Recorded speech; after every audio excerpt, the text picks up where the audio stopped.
You open your eyes at 6:27. No sound woke you. No light changed. Nothing in the room moved. And yet somehow, 3 minutes early, your body decided it was time. You've felt this before. Maybe you brushed it off as coincidence. You weren't. Something inside you was counting down long before your alarm ever had the chance to go off. Your brain doesn't just react to the day, it predicts it. Deep in your skull sits a cluster of cells smaller than a grain of rice, called the suprachiasmatic nucleus. Think of it as your master clock. It times your temperature, your hormones, your hunger, your alertness, all on a roughly 24-hour loop. Researcher Robert Moore showed in the 1970s that damaging this cluster in animals didn't just disturb sleep, it erased their sense of time completely. Feeding scattered, activity turned random. Without this tiny structure, day and night stopped meaning anything at all. So how does that clock know when you plan to wake up? In 1999, a research team led by Jan Bourne ran an experiment that still gets cited today. They told one group of sleeping participants they'd wake at 9 a.m.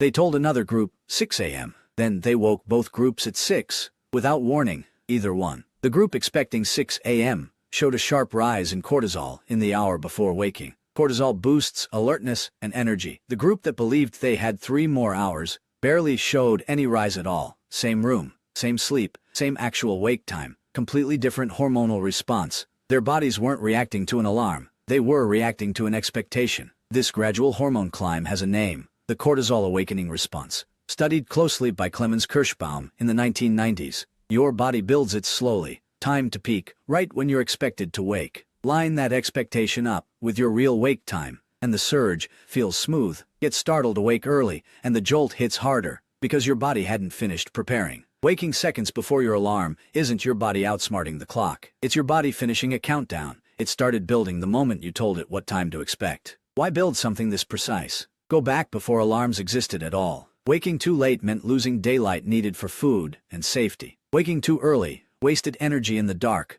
when danger was highest. A body that could anticipate the right moment, instead of waiting to be jolted into it, had the advantage. That system never left. It just picked up a phone, buzzing on the nightstand as competition. It also explains why a blaring alarm feels worse than waking naturally, even after identical sleep. When your body predicts correctly, it eases you out in stages. When an alarm cuts through deep sleep early, it pulls you out mid-cycle, leaving what researchers call sleep inertia, grogginess that can dull reaction time and memory for up to 30 minutes. There's one more layer. Specialized cells in your retina, identified through research led by David Burson in the early 2000s, quietly rid the light level in your room, even while your eyes are shut and you're fully asleep. A curtain left open a crack, a hallway light left on. All of it feeds into your body's prediction of morning, stacking on top of the intention you set the night before. None of this required you to be conscious. It happened in the dark, in a state where you couldn't have directed it if you tried, which raises a strange question. You'd assume unconsciousness means nothing is being processed, but your body was doing math the entire time, tracking a countdown,